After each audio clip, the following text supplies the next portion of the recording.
Students कैसे हैं आप सब। अच्छा, ये वीडियो बना रहा हूँ इंटरनेशनल स्टूडेंट्स के लिए, जो लोग कनाडा स्टडी वीज़ा के लिए आना चाहते हैं, स्टडी करने आना चाहते हैं।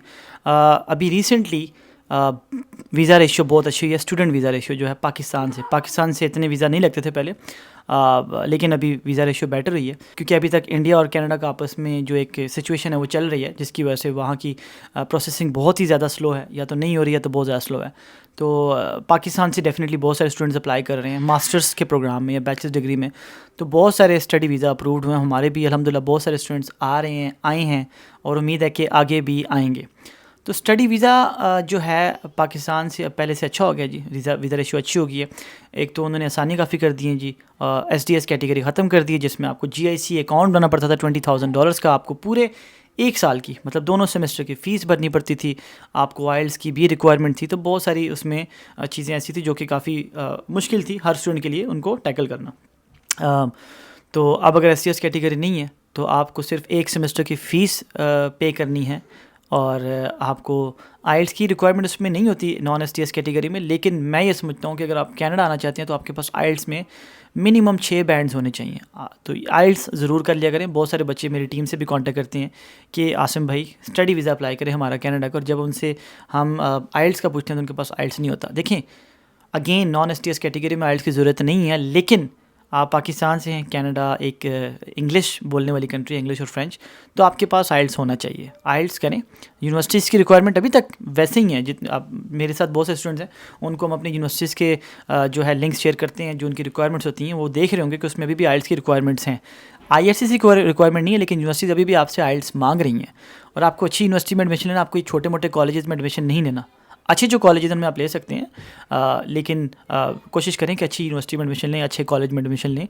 4 साल की बैचलर्स डिग्री करें, मास्टर्स डिग्री करें, डॉक्टरेट प्रोग्राम में जिन कोर्सेज़ की कनाडा में डिमांड है उन कोर्सेज़ में आएँ, और वो कोर्सेज़ लें। सबसे इंपॉर्टेंट वो कोर्सेज़ लें जिसमें कल को आप अपनी स्टडी ख़त्म करें तो आपको एक ओपन वर्क परमिट मिले, आपको PR भी मिले। ऐसे कोर्सेज़ ना लें, ये जैसे आर्ट्स वाले कोर्सेज़ हैं, बिज़नेस के कोर्सेज़, ऐसे कोर्सेज़ ना लें कि आप स्टडी ख़त्म करें, ना आपको वर्क परमिट मिले, ना आपको PR मिले, ना अपने स्पाउस को बुला सकें, और ना आप करियर में कुछ आगे जाके आपको कोई अपॉर्चुनिटीज़ मिलें। तो कोर्सेज़ सेलेक्ट करने में ज़रूर ख्याल किया करें। एजेंट्स वगैरह जो होते हैं, कंसल्टेंट्स जो होते हैं, वो ज़्यादातर, सबके मैं बात नहीं कर रहा, लेकिन बहुत सारे लोगों की कॉलेज के साथ पार्टनरशिप्स होती हैं, और वो किसी भी कोर्स में आपको डाल देते हैं अपने कमीशन के लिए।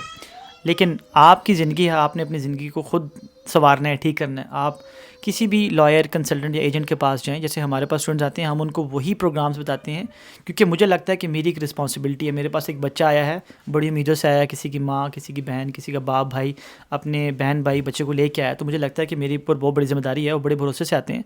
तो मैं अपनी टीम को मैंने स्ट्रिक्टली कहा कि उनको वही कोर्सेज़ में आपने इनरोल करवाना है जिसकी कनाडा में डिमांड है, जिसके ऊपर उनको वर्क परमिट मिलेगा और PR भी मिलेगी।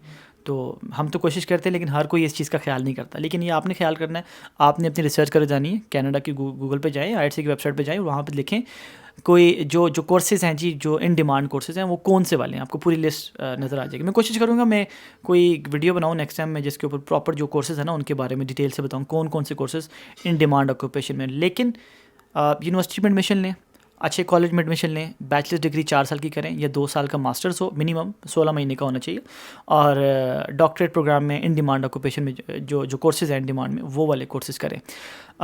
दूसरी चीज़, स्टूडेंट वीज़ा की रेशियो अच्छी हुई है, लेकिन मैंने देखा कि जिन स्टूडेंट्स के वीज़ा रिजेक्ट होते हैं उनके पास IELTS भी होता है। मतलब कुछ बच्चे ऐसे होते हैं जिनके पास IELTS बहुत अच्छा होता है, फिनोमिनल, और उनकी परसेंटेज भी बहुत मैटर करती है। अगेन बहुत सारे स्टूडेंट परसेंटेज भी 50% में आते हैं, ऐसा नहीं होता। परसेंटेज 60-70% होनी चाहिए। तो बहुत बच्चों की परसेंटेज भी अच्छी होती है, सब कुछ अच्छा होता है उनका, लेकिन वो उनका वीज़ा किस वजह से रिजेक्ट होता है? बैंक स्टेटमेंट की वजह से। बैंक स्टेटमेंट आप लोगों को तैयार नहीं करने आ रही कि बैंक स्टेटमेंट कैसे बनाई जाती है। अगर SDS कैटेगरी नहीं है, GIC नहीं बनाई, तो लेकिन बैंक स्टेटमेंट तो आपको अच्छी बनानी है। कम से कम 40 से 50 या 60 लाख रुपए की बैंक स्टेटमेंट बनानी है। और बैंक स्टेटमेंट में आपने ये ख्याल रखना है कि 4 से 6 महीने की बैंक स्टेटमेंट होनी चाहिए। अचानक से आपने उसमें पैसे नहीं डाल देने। अगर डाले तो वो सस्पिशियस अकाउंट हो जाता है, फ्लैग हो जाता है, रेड फ्लैग है। अगर डाल रहे हैं तो उसकी एक्सप्लेनेशन दें, कहाँ से आए हैं, किसने दिए हैं, कौन है आपका स्पॉन्सर, फादर है, पेरेंट है, दोस्त है, बहन भाई, कोई भी है। एफिडेविट बनाएं आप, जो भी है फैमिली सर्टिफिकेट वगैरह शो करें उनको, कोई ना कोई प्रूफ दें जिससे ये लगे कि आपका उनके साथ कोई रिलेशन है, और जिन्होंने आपको सपोर्ट किया, स्पॉन्सर किया। फिर जो आपको स्पॉन्सर कर रहा है उनकी जॉब का बताएं, प्रूफ ऑफ जॉब बताएं, प्रूफ ऑफ फंड्स उनके बताएं, उनका कोई टैक्स रिटर्न है वो बताएं, कोई बिज़नेस है उसके बारे में बताएं, कोई उनकी प्रॉपर्टीज़ हैं वो बताएं। फिर अगर आपके पास कोई ज्वेलरी वगैरह है, गाड़ी है, घर है, तो आप ऐसा नहीं लिख सकते कि मेरे पास एक गाड़ी है, घर है, ऐसे ही एज इट इज़। आप उसकी प्रॉपर इवैल्यूएशन रिपोर्ट बनवाएं और वो उनको दें। आपके यहाँ बॉडीज़ होती होंगी जो गोल्ड की, गाड़ी की प्रॉपर्टी इवैल्यूएशन बना के देती हैं, प्रॉपर्टीज़ वगैरह की इवैल्यूएशन रिपोर्ट बना के देती हैं।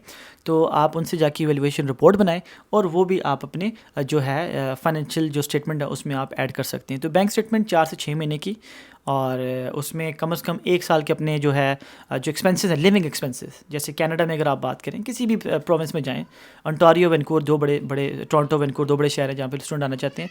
मिनिमम $10,000 to $11,000 का खर्चा होता है पर मंथ का लिविंग एक्सपेंसेस। तो $10,000 to $11,000 के आप शो करें और आप अपने पूरे साल की फ़ीस शो करें। तो 1 साल की फ़ीस आपने दे दी होगी, दूसरे साल की फ़ीस शो करें एटलीस्ट। मैं समझता हूँ कि आपको तकरीबन 25 से 30 हज़ार कैनेडियन डॉलर्स अपनी बैंक स्टेटमेंट शो करनी चाहिए अगर आप टोरंटो, वैंकूवर जैसी जगह पे आ रहे हैं। मिनिमम 25 से 30,000 डॉलर्स की स्टेटमेंट आपको शो करनी चाहिए।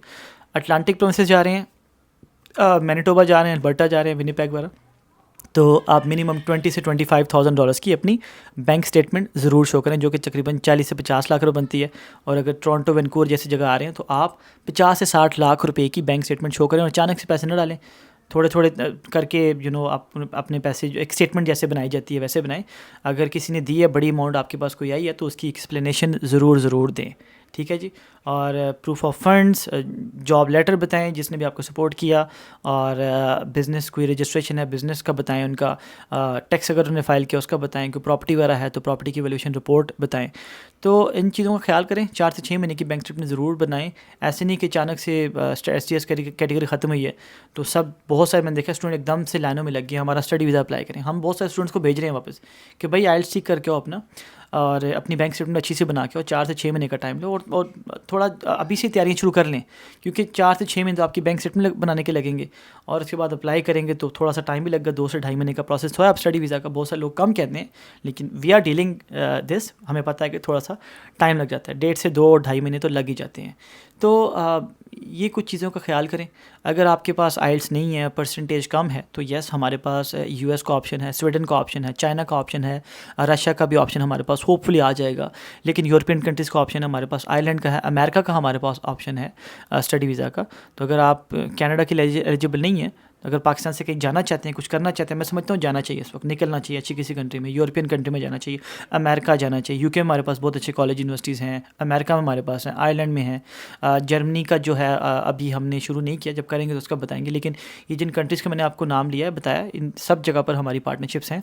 अगर आपका कनाडा का नहीं हो सकता तो आप इन कंट्रीज़ में जाएँ, वहाँ पर पढ़ें और इवेंचुअली वहाँ से कनाडा का विजिट वीज़ा अप्लाई करें, या वहाँ से पढ़ के यहाँ पर आप आ सकते हैं।